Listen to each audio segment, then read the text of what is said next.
Hello, আসসালামু আলাইকুম and welcome to today's just now. আজকে আমরা সরাসরি 40তম বিসিএস পরীক্ষায় যে প্যাসেজটি দেওয়া হয়েছিল ইংলিশ থেকে বেঙ্গলি অনুবাদ করার জন্য, সেই প্যাসেজটি অনুবাদ করার চেষ্টা করব, শেখার চেষ্টা করব কীভাবে আমরা অনুবাদগুলো করব।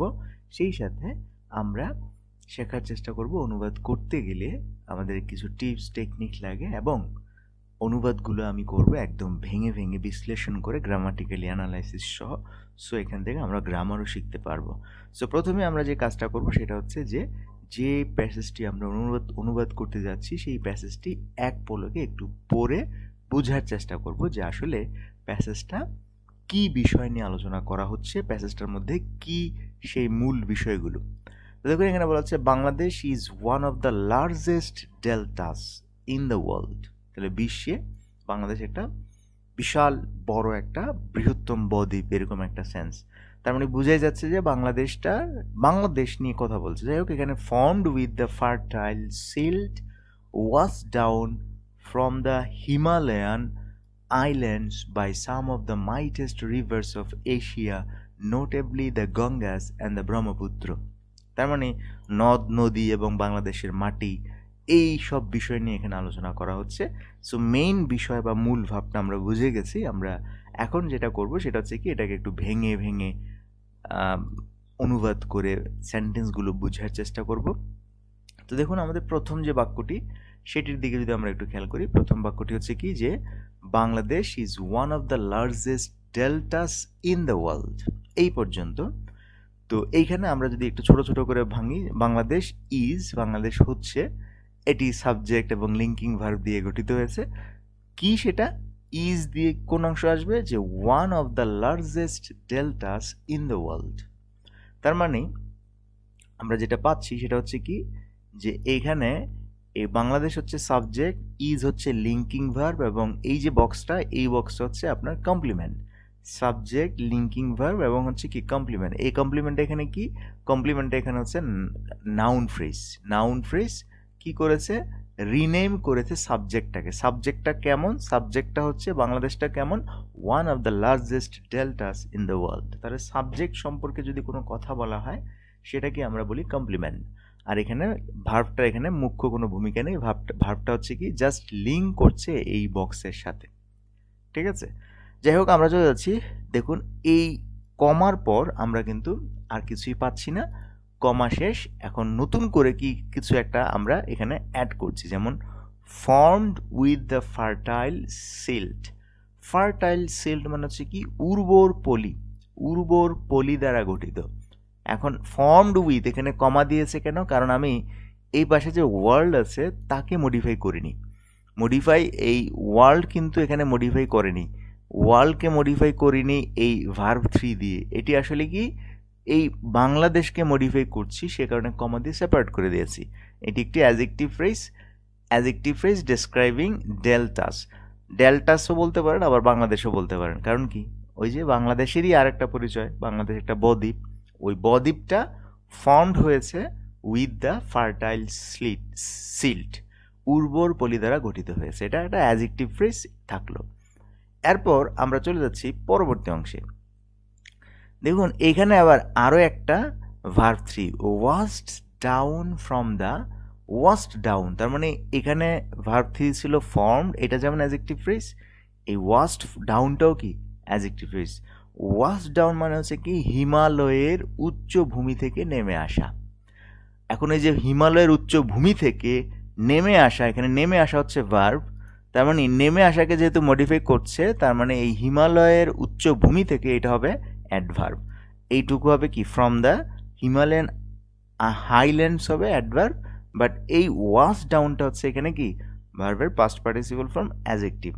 এখানে অ্যাডজেক্টিভের ভূমিকা পালন করছে। কেন? কারণ এই জিনিসগুলো বলছে যে বাংলাদেশ অথবা এই ডেল্টাস বদ্বীপটা হিমালয়ের উচ্চভূমি থেকে নেমে এসেছে, এরকম একটা সেন্স থেকে। যাই হোক, আমরা চলে যাই পরবর্তী অংশে। এর পরের যে অংশটুকু সেটির দিকে একটু খেয়াল করেন। এখানে বলা হচ্ছে by some of the mightiest rivers of Asia. দেখুন, এই অংশটুকু বলছে কি, যে মাইটেস্ট, মানে কি শক্তিশালী নদী দ্বারা, এশিয়ার কয়েকটি শক্তিশালী নদী দ্বারা, by some of the mightiest rivers. তার মানে এই অংশটা, এই যে ওয়াস্ট আওয়ে হয়েছে, কিভাবে হয়েছে, কিভাবে ধৌত হয়েছে, বিধৌত হয়েছে, some of mightest rivers of Asia, এশিয়ার শক্তিশালী কিছু নদী দ্বারা বিধৌত, এরকম, ঠিক আছে। তো এরপর যেটা, সেটা হচ্ছে কি, এই যে এশিয়ার যে নদীগুলো, মাইটেস্ট রিভার্স বলছি, এই রিভার্সগুলোকে আমরা একটু বিশ্লেষণ করবো, যে নোটেবলি, বিশেষ করে কোন নদীগুলো, the Ganges and the Brahmaputra, বিশেষ করে গঙ্গা এবং ব্রহ্মপুত্র।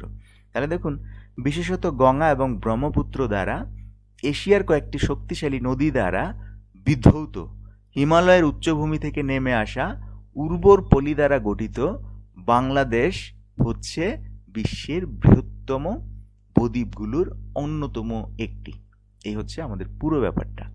আশা করি ব্যাপারটা বুঝতে পেরেছেন। তো আমরা যদি এখন এটাকে একটু নিজের মতো করে অনুবাদ করি, সেন্টেন্সটাকে সাজিয়ে, তো অনেকটা এরকম হবে যে, হিমালয়ের উচ্চভূমি থেকে নেমে আসা এশিয়ার কয়েকটি শক্তিশালী নদী, বিশেষ করে গঙ্গা ও ব্রহ্মপুত্র বিধৌত উর্বর পলি দিয়ে সৃষ্ট বা গঠিত, যে ফর্মড, গঠিত বিশ্বের বৃহত্তম বদ্বীপগুলোর মধ্যে অন্যতম হচ্ছে বাংলাদেশ। বাংলাদেশ হচ্ছে কি অন্যতম একটা দেশ বা বদ্বীপ। এরপর আমরা যদি অনুবাদটাকে এভাবে করি, বাংলাদেশ বিশ্বের বৃহত্তম বদ্বীপগুলোর মধ্যে একটি। থেমে গেলাম, থেমে একটু রেস্ট নিয়ে পড়লাম, স্বাভাবিক গতিতে পড়লাম, যা হিমালয়ের উচ্চভূমি থেকে নেমে আসা এশিয়ার কয়েকটি শক্তিশালী নদী, বিশেষত গঙ্গা এবং ব্রহ্মপুত্র দ্বারা বিধৌত উর্বর পলি দ্বারা গঠিত। তার মানে পুরো বাক্যটাকে কিন্তু আমরা অনুবাদ করতে পেরেছি। যাই হোক, আমরা চলে যাই পরবর্তী বাক্যে। দেখুন, পরবর্তী বাক্য আমাদের শুরু হয়েছে ঠিক এইখান থেকে, যে দিজ রিভার্স, এই নদীগুলো, কমা, টুগেদার উইথ দেয়ার কাউন্টলেস ট্রাইবুটারিজ। দেখুন, টুগেদার উইথ দেয়ার কাউন্টলেস ট্রাইবুটারিজ, এটাও একটা কমার ভিতরে একসাথে আমরা রেখে দিয়েছি। এরপর এই যে আমরা ভার্বটা দেখলাম, সাবজেক্টটা দেখলাম, এই সাবজেক্ট কি করবে, একটা ভার্ব নেবে, এখানে ভার্বটা চলে আসছে, যে সুইপ, সুইপ করেছে across the vast basin in a bewildering tangle of channels and streams. তার মানে এই সেন্টেন্সটা হচ্ছে সিম্পল একটা সেন্টেন্স, যেখানে ভার্ব এবং অবজেক্ট টাইপের কিছু আছে।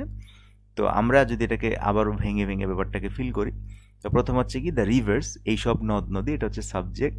এরপর টুগেদার উইথ দেয়ার কাউন্টলেস ট্রাইবুটারিস, তাদের অসংখ্য, ট্রাইবুটারিস হচ্ছে কি উপনদী, তাদের অসংখ্য উপনদীর সাথে মিলিত হয়ে, টুগেদার, একত্র হয়ে, together with their countless tributaries sweep across the vast basin.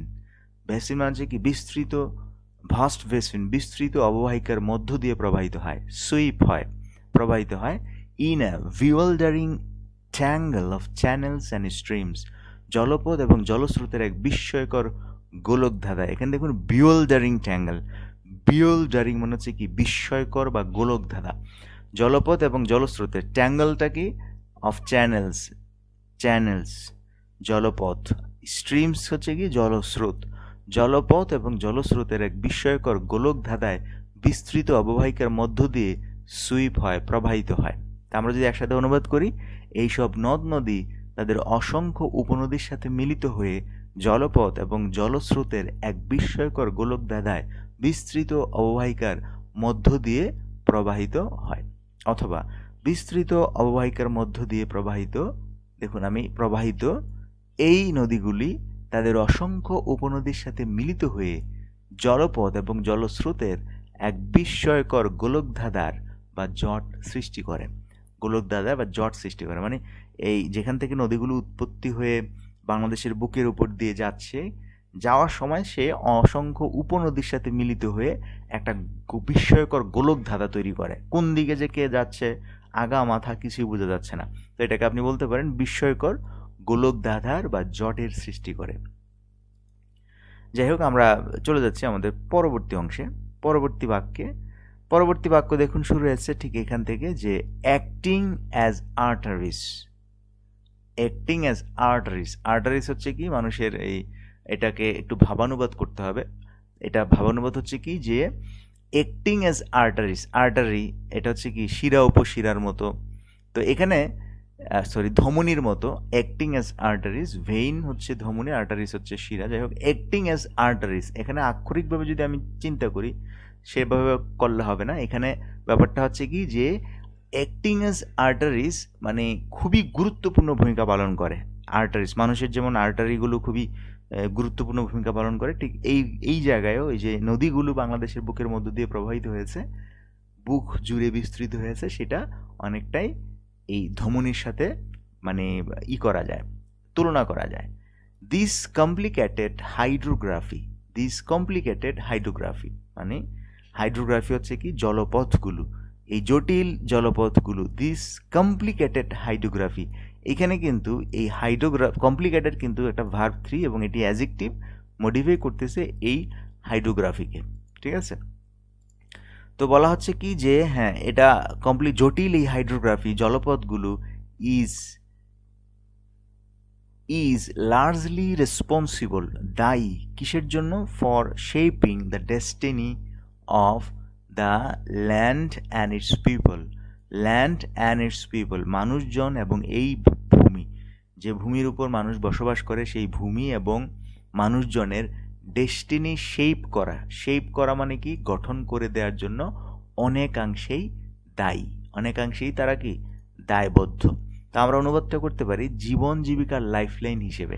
এই যে এখানে আর্টারিস আছে, এই আর্টারিসকে আমরা বলতে পারি যে জীবন জীবিকার লাইফলাইন হিসেবে, মানে জীবন জীবিকার অর্থেই কিন্তু বোঝাচ্ছে যে it's people, land and it's people, তার মানে জীবন জীবিকার লাইফলাইন হিসেবে এই জটিল জলপথগুলি ভূমি এবং বাসিন্দাদের ভাগ্য নির্ধারণে ব্যাপকভাবে দায়ী বা ভাগ্য গঠনের মূল চাবিকাঠি আপনি বলতে পারেন। লার্জলি রেসপন্সিবল মানে কি মূল চাবিকাঠি। আবার আপনি এইভাবে বলতে পারেন জলপথের এই জটিল ব্যবস্থাটি, এই হাইড্রোগ্রাফি বা ব্যবস্থাটি ধমনির মতো কাজ করে, অত্যাবশ্যকীয় রুট প্রধান নালী হিসেবে কাজ করে বা পথ হিসেবে কাজ করে, যা ভূমি এবং সেখানে বসবাসকারীদের ভাগ্য নির্ধারণে প্রধান ভূমিকা পালন করে। এইভাবে আমরা ব্যাপারটাকে সাজাতে পারি। যাই হোক আমরা চলে আসি পরবর্তী বাক্যে। দেখুন পরবর্তী বাক্য শুরু হয়েছে while flowing downwards from the melting snow of the Himalayan glaciers, মানে বলা হচ্ছে কি যে হিমালয়ের হিমবাহের গলে যাওয়া তুষার থেকে, মানে কি while flowing downwards from the melting snow, Tushar, melting মানে কি গলে যাওয়া, স্নো গলে যাওয়া তুষার, কোথায় থেকে? হিমালয়ের গ্লেসারিস থেকে, হিমালয়ের হিমবাহের গলে যাওয়া তুষার থেকে এই স্রোতধারা নেমে আসার সময়, while flowing downwards, তাহলে while flowing downwards এর অংশ হচ্ছে কি এটা, যে এই স্রোতধারা নেমে আসার সময় কি করে? নেমে আসার সময় these streams, এই জলধারা জলস্রোত, deposit মানে কি জমা করে, enormous volumes of fertilizing silt, বিপুল আয়তনের enormous volumes of fertilizing silt before spilling into the Bay of Bengal, before spilling হবে এখানে। স্পিলিং হচ্ছে কি মানে কোথাও গিয়ে পড়ার আগে, বিফোর স্পিলিং ইনটু দ্য বে অফ বেঙ্গল মানে বঙ্গোপসাগরে পতিত হওয়ার আগে, স্পিলিং হওয়ার আগে, ছড়িয়ে ছিটিয়ে সেখানে যাওয়ার আগে, পতিত হওয়ার আগে প্রচুর পরিমাণে উর্বর পলি জমা করে, deposit enormous volumes of fertilising silt. ঠিক আছে, তা আমরা ব্যাপারটাকে এভাবে চিন্তা করতে পারি। এই স্রোতধারা হিমালয়ের, এই স্রোতধারা এখানে কোনটা বলেন তো? এই যে দিস স্ট্রিমস, এই যে বিভিন্ন নদীর উপনদীর মধ্য দিয়ে যে স্রোতগুলো যায় পানির, সেই স্রোতধারা কি করে? হিমালয়ের হিমবাহের গলে যাওয়া বরফ থেকে নিচের দিকে বয়ে যাওয়ার সময়, এটুকু কোনটুকুর অংশ? এইটুকু হচ্ছে এই যে while flowing downwards, নিচের দিকে, from the melting snow of the Himalayan glaciers, Himalayan বা হিমালয়ের হিমবাহ গলে যাওয়া, বরফ থেকে নিচের দিকে বয়ে যাওয়ার সময়, মানে হিমালয় পর্বত থেকে যখন নিচের দিকে বাংলাদেশের উপর দিয়ে বয়ে যায়, তখন এই স্রোতধারাগুলো কি করে বঙ্গোপসাগরে মিশে যাওয়ার আগে, স্পিলিং হওয়ার আগে, পতিত হওয়ার আগে, মিশে যাওয়ার আগে প্রচুর পরিমাণে উর্বর পলি নিয়ে আসে, deposit enormous volumes of fertilising silt, প্রচুর পরিমাণ উর্বর পলি নিয়ে আসে। দ্বিতীয় বাক্য আছে দ্য রিচ অ্যালুভিয়াম অফ রিভার্স, এটুকু হচ্ছে সাবজেক্ট, এনরিচেস দ্য ল্যান্ড অ্যান্ড, এটুকু হচ্ছে ভার্ব, সাস্টেইনস আ টিমিং পপুলেশন, এটি হচ্ছে কি যে নদী থেকে প্রাপ্ত উর্বর পলিমাটি, এটি হচ্ছে রিচ অ্যালুভিয়াম অফ দ্য রিভার্স। অ্যালুভিয়াম পলিমাটি জমিকে সমৃদ্ধ করে, আরও ভালো বা উন্নত করে তোলে, এনরিচেস দ্য ল্যান্ড, এনরিচেস করে, অ্যান্ড সাস্টেন্স, এবং একটি বিশাল জনগোষ্ঠীকে, টিমিং পপুলেশন মানে হচ্ছে কি, টিমিং পপুলেশন মানে হচ্ছে বিশাল আকারের জনগোষ্ঠীকে কি করে, সাস্টেন্স, বাঁচিয়ে রাখে বা টিকিয়ে রাখে এই জিনিসটা, ঠিক আছে। যাই হোক, আমরা চলে যাচ্ছি পরবর্তী বাক্যে। পরবর্তী বাক্য হচ্ছে কি যে এখানে the same rivers often change their course, এই একই নদী, যে নদীগুলোর এতক্ষণ প্রশংসা করেছি, সেই নদীগুলো প্রায়শই চেঞ্জ দেয়ার কোর্স, তাদের গতিপথ পরিবর্তন করে, অ্যান অ্যাঙ্গলফ মেনি হিউম্যান সেটেলমেন্টস, অ্যাঙ্গলফ করে ফেলে, গ্রাস করে ফেলে। এখানে অ্যাঙ্গলফ মানে হচ্ছে কি গ্রাস করে ফেলা, গ্রাস করে ফেলে হিউম্যান সেটেলমেন্টস, মনুষ্য বসতি, লোকেট করেছে যেখানে, মানে যেখানে অবস্থান করেছে, অন দেয়ার ব্যাঙ্কস, এই নদীগুলোর তীরে বসবাস করা, স্থান করে নেয়া যে হিউম্যান সেটেলমেন্টস আছে, সেগুলোকে কি করে আপনার এনগলফ করে ফেলে। সেম নদী, একই নদী যখন কি করে তাদের কোর্স, গতিপথ পরিবর্তন করে ফেলে, তখন এই কাজ করে। অ্যান্ড কজ, এবং ঘটায়, আনটোল্ড মাইজেরিস মানে কি চরম দুর্দশা ঘটায়, two the people during devastating floods, অর্থাৎ যখন বন্যা হয়, ডিউরিং ডিভাস্টেটিং ফ্লাডস, তখন কজ ঘটায়, আনটোল্ড মাইজেরিস, অবর্ণনা মানে বলার মতো না, আনটোল্ড মাইজেরিস, এটাকে আপনি চরম বলতে পারেন, চরম মাইজেরিস দুর্দশা, কাদের জন্য, টু দ্য পিপল মানুষের জন্য, during devastating floods, cause untold miseries, এই মাইজেরিসের পর টু সামবডি, মাইজেরিসটা কার জন্য, এবং এই কজ সামথিং কার ঘটায় সেটা আপনি টু দিয়ে বলবেন, যে I cause you to something, cause something to somebody, ঠিক আছে, যে আপনি কারো ক্ষতি করছেন, cause harm to you, I cause harm to you মানে আমি তোমার ক্ষতি করেছি। যাই হোক, ব্যাপারটা আমরা যদি একটু অনুভব করি, ওই একই নদীসমূহ, দ্য সেম রিভার্স, প্রায়শই তাদের গতিপথ পরিবর্তন করে, অফেন চেঞ্জ দেয়ার কোর্স, ও এই যে অ্যান্ড কি করে, এনগলফ গ্রাস করে, ভার্ব আগে বলে ফেলেছি, many human settlement located on their banks, নদী তীরবর্তী অবস্থিত অসংখ্য জনপদ গ্রাস করে, and cause untold miseries to the people during devastating floods, এবং প্রলয়ঙ্করী বন্যার সময় এটি মানুষের চরম দুর্দশা ডেকে আনে, জনদুর্ভোগ সৃষ্টি করে, জনদুর্ভোগ বলতে পারেন, আনটোল্ড মাইজেরিস। এবং লাস্ট যে বাক্যটি সেটি হচ্ছে কি, দ্য রিভার্স আর দেয়ারফর, যাই হোক অতএব, এভাবেই, the rivers are the source of both joy and sufferings, দুটাই বেদনা আনন্দ ও বেদনার দুটোরই উৎস, to the people of Bangladesh, অতএব আর এভাবেই নদী বাংলাদেশের মানুষের আনন্দ ও বেদনা দুটোরই উৎস, এভাবে নদীগুলো বাংলাদেশের মানুষের জন্য একই সঙ্গে আশীর্বাদ ও অভিশাপ, অথবা এভাবে নদী বাংলাদেশে বসবাসকারী মানুষের জীবনে আনন্দ ও প্রতিকূলতা দুটোই বয়ে আনে। সো এই ছিল আজকের অনুবাদ। আমরা অনুবাদটি করেছি the art of reading, writing and translating নামের বইটি থেকে। এই বইটিতে আমরা বিসিএস পরীক্ষার লিখিত পরীক্ষা যতগুলো প্যাসেজ এসেছে এই পর্যন্ত, যেমন 43তম বিসিএস, এইভাবে প্রতিটি বিসিএস এর অনুবাদে আমরা এরকম ভেঙে ভেঙে বিশ্লেষণ করে করে অনুবাদ করে দেওয়ার চেষ্টা করেছি।